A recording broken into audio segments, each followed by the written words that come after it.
membantu kita bergerak. Kita lahir dengan sekitar 270 tulang, dan hampir semua tulang kita terhubung dengan tulang lainnya. Jumlah ini perlahan menurun menjadi sekitar 206 saat kita dewasa. Jumlah persisnya bisa sedikit beragam. Misalnya, sekitar 1 dari setiap 200 orang lahir dengan tulang rusuk lebih banyak. Pada saat kita mencapai usia dewasa, tulang kita sudah berhenti bertambah panjang, meskipun kepadatan dan kekuatannya masih berubah sepanjang hidup kita.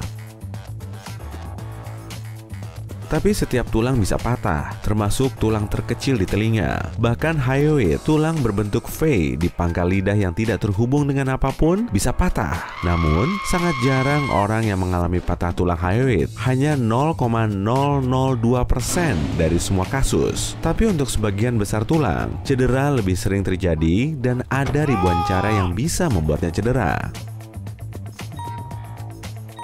Bahkan beberapa tulang bisa patah bahkan saat bermain game video. Rekor dunianya adalah 3 tulang patah saat memainkan game video simulasi. Pemain yang terlalu bersemangat memelintir lengan ke arah yang salah dan lengannya patah. Patah tulang kecil pun bukan pengalaman yang menyenangkan. Namun, hal itu tidak begitu mengganggu hidup. Tapi bayangkan kamu mengalami banyak patah tulang sekaligus, seperti yang ada di lengan dan kakimu misalnya. Kedengarannya mustahil. Ya, itu bisa terjadi dalam beberapa kejadian. Kamu mungkin mengalami kecelakaan mobil parah. Kamu bisa jatuh dari lereng gunung saat berseluncur di salju. Atau bayangkan kamu adalah salah satu orang yang membangun piramida Mesir. Dan kamu akhirnya mengalami sendiri betapa beratnya balok-balok besar itu. Jadi, kamu berada di sana, tidak bergerak, dengan semua anggota tubuh patah saat berseluncur di salju. Pertama-tama, mari kita hitung jumlah pasti tulang yang bisa patah di sini. Satu lengan terdiri dari 3 tulang, 1 di lengan atas dan 2 tulang lengan bawah. Ada 27 tulang di tangan, dan masing-masing kaki terdiri dari 30 tulang secara keseluruhan. Jadi, jika semua tulang di anggota tubuh patah bersamaan, kamu akan memiliki sekitar 120 tulang yang patah. Itu lebih dari separuh tulang yang ada di seluruh tubuh. Tulang selangka adalah tulang yang paling sering patah. Tapi yang mengejutkan, kali ini tulang selangkamu baik-baik saja. Aneh, karena hal kecil pun bisa membuatnya patah, terutama jika kamu berguling dari lereng gunung. Wuhuu! Selain tulang selangka, ini adalah beberapa tulang yang paling sering patah: humerus, ulna, dan radius, yang merupakan tulang lengan. Selain itu, ada tibia dan fibula, yaitu, ya benar, 2 tulang kaki. Jadi, jika kaki dan lenganmu patah, pasti 5 tulang teratas yang butuh perawatan.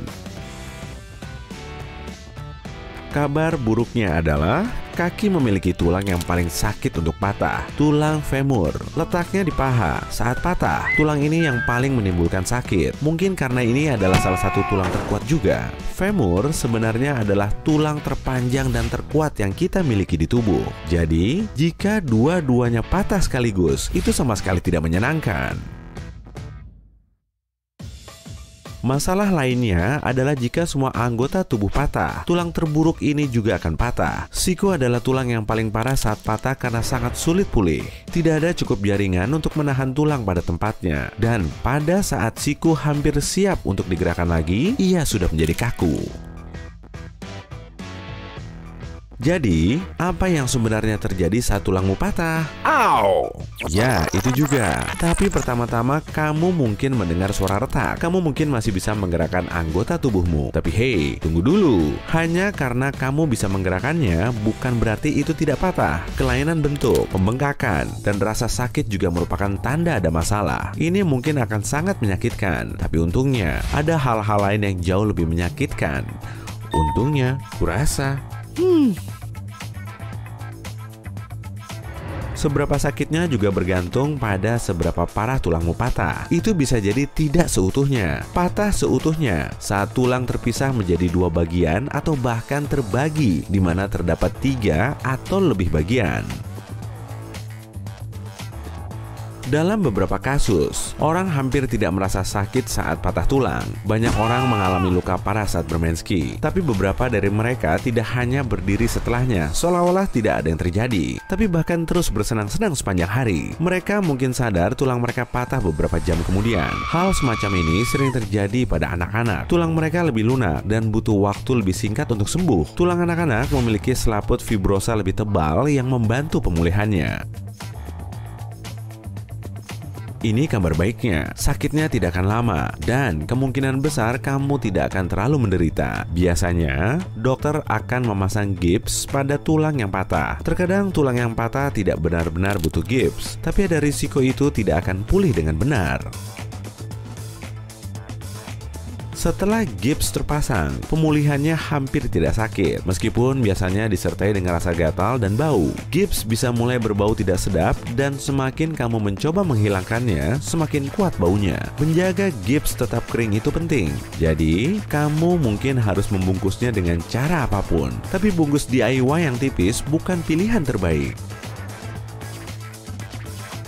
Gips yang ketat mempersulit sirkulasi darah, dan jika terlalu ketat, sirkulasi bisa putus sepenuhnya. Kesemutan adalah pertanda terlalu banyak tekanan di dalam gips. Memakai plester itu bukan berarti kamu akan kepanasan. Faktanya, bisa jadi sebaliknya. Jari kaki yang tidak tertutup misalnya, kemungkinan besar akan kedinginan. Jadi, kamu memerlukan kaos kaki hangat.